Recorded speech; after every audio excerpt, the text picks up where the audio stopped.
Magandang gabi sa lahat ng tagapakinig. Itago niyo na lang po ako sa pangalang Angela.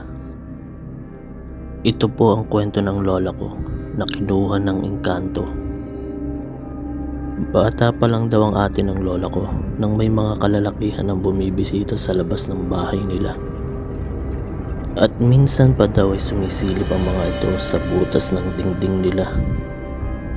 Nalaman ko rin na takot ang mga engkanto sa lampara. Maraming taon ang lumipas at nag-asawa na raw ang lola ko. Buntis siya noon nang tumira sila sa bundok ng asawa niya.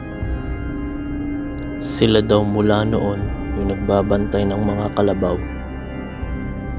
Isang araw, naglaba daw ito sa ilog kasama yung lolo ko.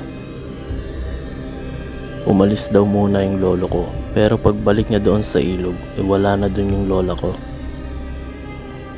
Hinahanap ng lolo ko yung lola ko at nakita niya ito sa likod ng malaking bato. Pagkatapos daw ng pangyayaring yon, isang araw habang nagpapahinga ang lola ko at nakadungo sa bintana, may nakita daw siyang taong nakatayo sa di kalayuan.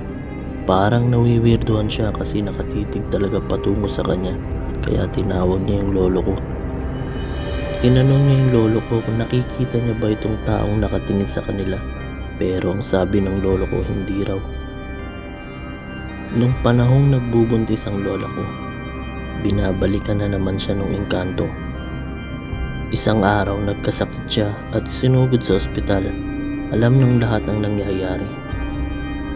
Nagbabantay daw yung lolo ko at pagod na dahil gabi na noon. Ayaw niyang matulog pero pinilit daw siya ng lola ko na matulog. At yun na nga, nakatulog na ang lolo ko.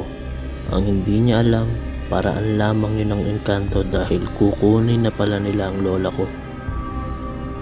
Sabi pa daw nung nurse na parang may kausap daw yung lola ko nung napadaan siya.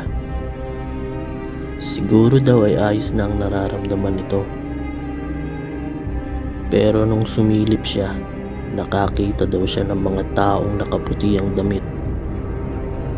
At kinaumagahan, wala na nga ang lola ko. Maraming salamat sa iyong pakikinig. At muli, kung nagustuhan mo ang aking ibinahagi ay mag-subscribe ka na sa aking channel at i-like mo na din ang video na ito.